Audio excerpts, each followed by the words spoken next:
this is Stormcraft here, bringing you another build video. Sorry for the bit of the stutter there, my Dutch was showing through. Anyways, I'm not wearing the usual Link hoodie because of the fact that it's in the wash right now, so Anyways, it's the middle of the night, as you can see, and I'm not in my room because of the fact that it's a bit messy, so I couldn't record there, and there's people asleep, so I have to record out here where nobody can hear me, because it's nighttime, everybody's asleep, it's like 3 a.m. when I'm doing this.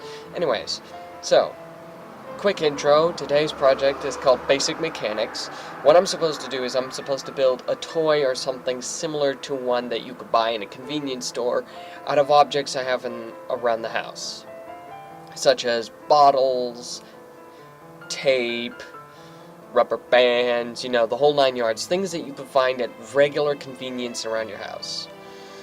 Of course, I cheated a little bit because of the fact that my father happens to have a substantial supply of woodworking equipment, and that includes super glues and the likes. These are things that not many people own, but you can get it, sort of.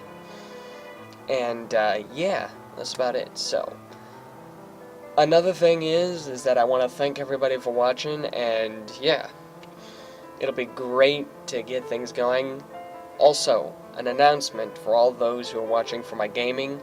That's not going to be happening till mid-August this year, because that's when my schooling ends, and when I ace all my grades, I'll be able to play as many games as I like while I'm studying Dutch and preparing for university.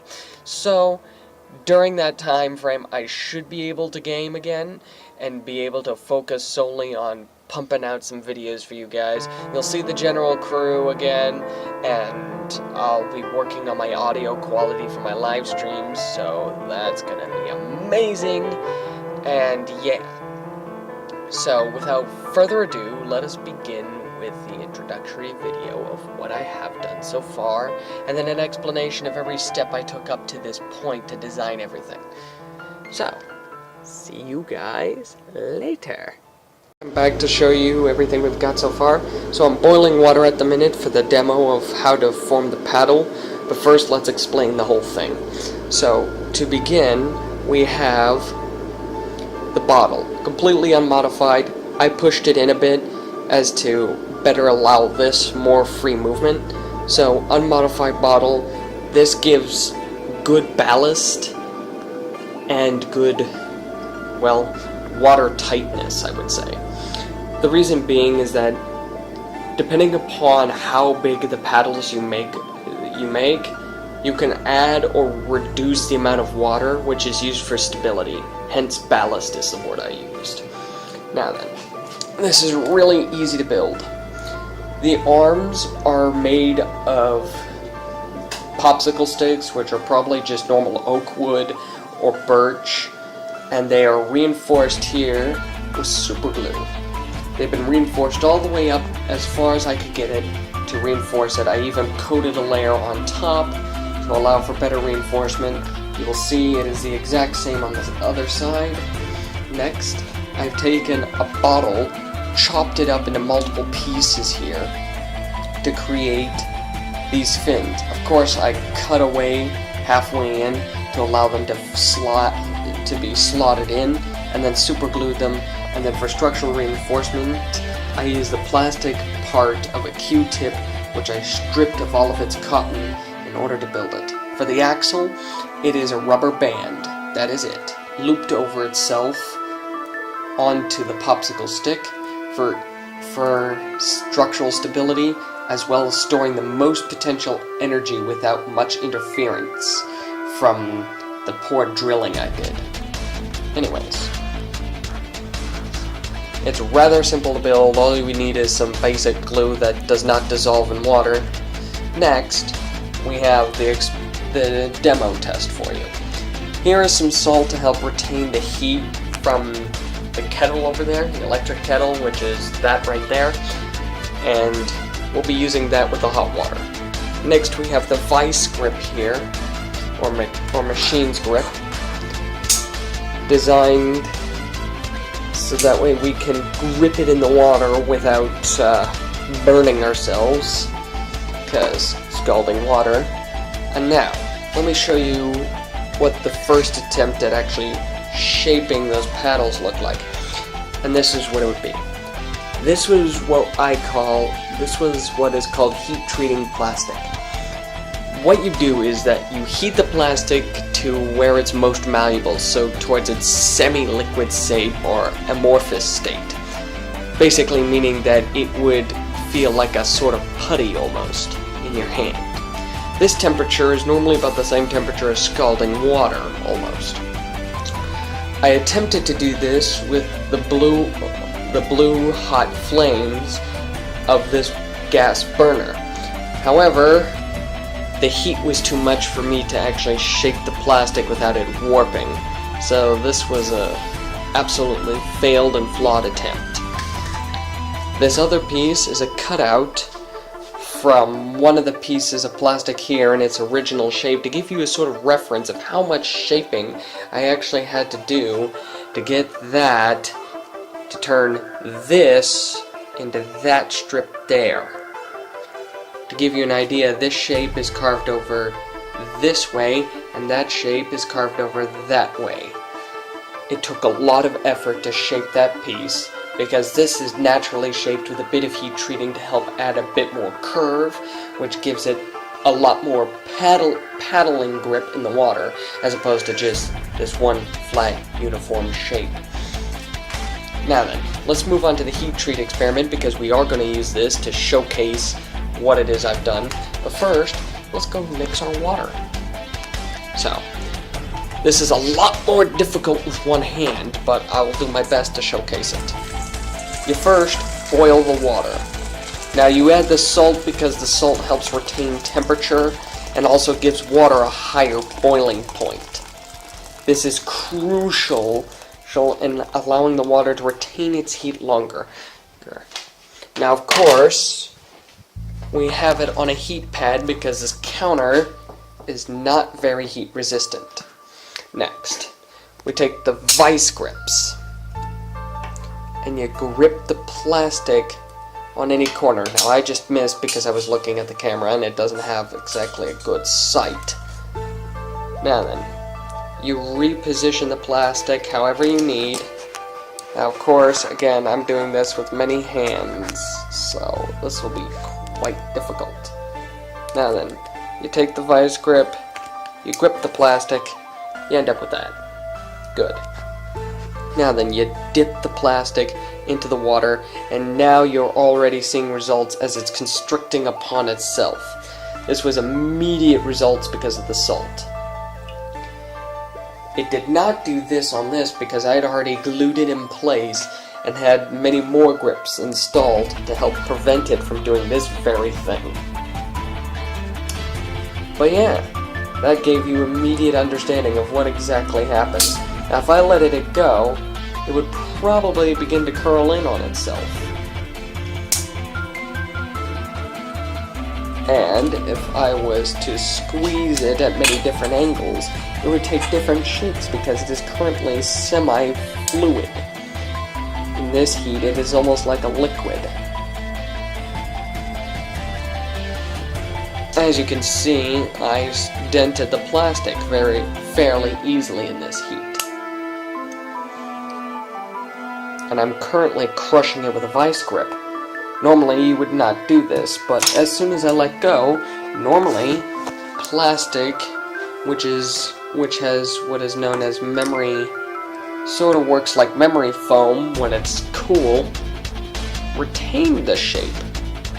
Here, I'll drop it for you to better understand, but as you can see, it retained the shape that I had given it. Now then, to help it retain the shape better, one would normally cool the material rapidly. This is called tempering. It's normally a term used for metals, but it works in most cases for solids as well, that are similar to metals in how they react. You generally heat it up again, vice grip, and of course make a very flat shape for you guys. I'd love to be able to do this in a safe way, but there really is none. And one false step with my hands, and it will end up in that boiling water there. Oh well, that's as flat as I can get it. As you can see, some air bubbles got trapped, which reduces the surface area. But this material is not very airtight to begin with. Let's leave it in there for a bit. Anyways, that's the basic understanding of what I've designed so far.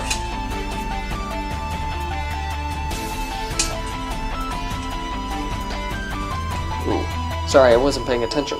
Anyways, so the basic understanding of it is much the same as working with a metal at red hot temperatures. Works the same way. And now that I've cooled it off, see, nice and touchable. It does not require a lot of heat for this, and a bit of cold water fixes it right up, removes all the heat. But as you can see, this plastic will be very hard to force out of its new shape. The only way to do so would probably be to melt it down and revert it into a liquid, which can be done at the temperatures of this thing here. Would I recommend it? No. Do not do this without the proper tools and safety equipment. Plastic, when heated up to its melting point, releases many toxic gases, which are severely deadly to humans in small amounts. So do not, whatever you do, melt plastic on your own. Especially without things like a gas mask or rebreather, and especially do it in an open air environment where those gases can be released safely-ish. I wouldn't recommend releasing it at all because of the fact that it is just that dangerous to the environment. So just don't melt plastic, guys. Please. If you value your homes and your lives, just don't mess with this stuff, except with hot water, which turns it into a semi-liquid. Or a malleable material. Anyways, that should be it for the explanation. There really isn't much to this. It's rather simple. Next, we'll move on to the practical test. Bye! Alright guys, here's the practical test. I'm being a bit more quiet because I'm in the bathroom, which is near the bedroom area, and so everybody's asleep, and I need to be quiet so that they can sleep. Anyways, so here's our paddle boat. It's situated roughly in some water. The depth is about 12 centimeters, or a couple of inches.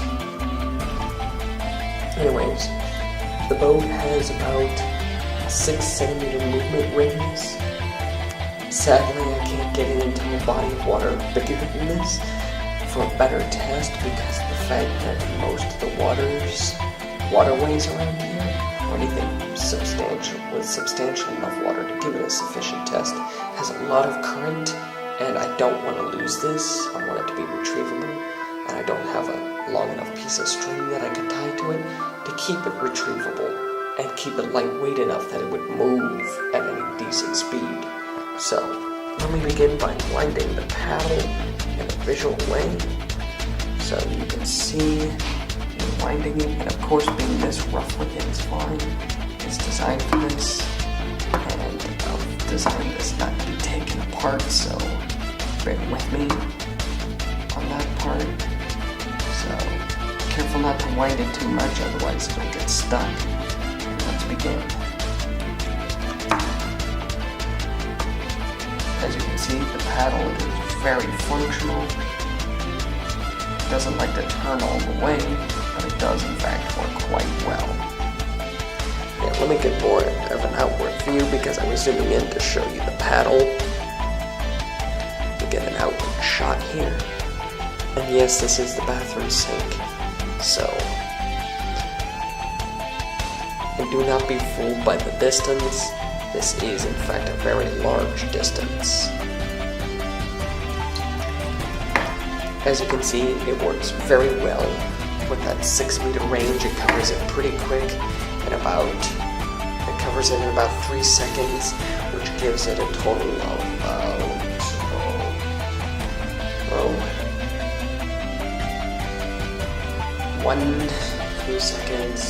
2 centimeters per second. Sorry if that took a bit longer. I thought there'd be a little bit more than that, but yeah, 2 meters per second. So that's a decent speed for what I like to call a hobo paddle boat. So for that sort of thing, that is a very good speed for literally throwing it together. I designed it this way because of the fact that it was both quick and it showcases just how efficient such a design is. Even when it's inefficiently built, it can still work quite amazingly. And it allows it for good performance, and with the materials used, it is very reliant. And yes, this is something you could build on your own at a much larger scale, and you could use a motor or something, and it would be quite the effective paddle boat. Or, if you really wanted to, you could make it man-powered, which is even more efficient because human power is very useful. It won't be the fastest boat in the world, but it'll work. Of course, I always recommend a good kayak any day. But yeah, the ballast is easy to add too. This lid is not glued whatsoever. So you can just unscrew it, add water, and set the boat's height however you like. So it could be like under the water, and I could have like a submarine if I wanted to, or I could have it on the surface as a boat. I could do so many things with this because it works underwater and on the surface. But that's what makes this boat rather unique. It works both ways. However, I can't test it in this sink because it is a curved bowl. So it's not a flat bowl, which I can test that with and showcase. But I will have another part of the video, like a little bit of an extension and a bonus video, which will come out with me taking this thing to a local lake. When I get enough string to attach to this to give it a sufficient length, I will launch it from a dock, and I will have it submerged in clear water so you guys can totally see it. Until then, this has been the test. So, I will move on to the end of the video now, and you guys can have some great time talking to me at the end. Well, not really talk, but I'll talk about more things. Anyways, see ya! Right, everybody! So, sorry about that.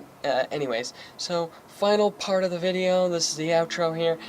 I want to thank everybody so much for watching. It was great to have you all watch this video, and I hope you guys make your own machines and send me links to that so that way I can see you guys do your own little thing. You can do it for all my other videos, my school building videos, which I'll have a link to in the description below, so go check that one out. It was a real fun experiment. I'm sorry if the quality was a lot worse. I was using an older phone at the time. I have a new phone with a better camera, so it'll record so much better for you guys.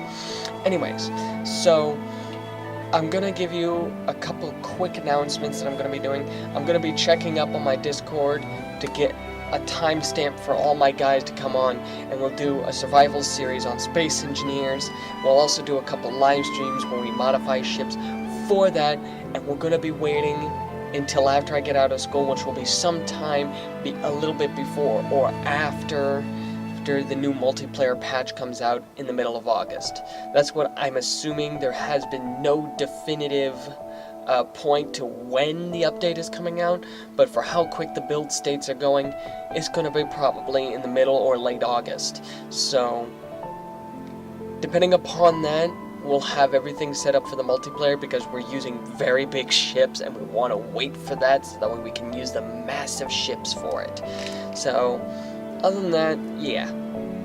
So, again, We're going to be having a great time, and eventually I'd like to make my own server with the gang and have you guys join up. But until then, stay strong and continue to keep those storms flowing and keep the music shining. So, see you later, guys.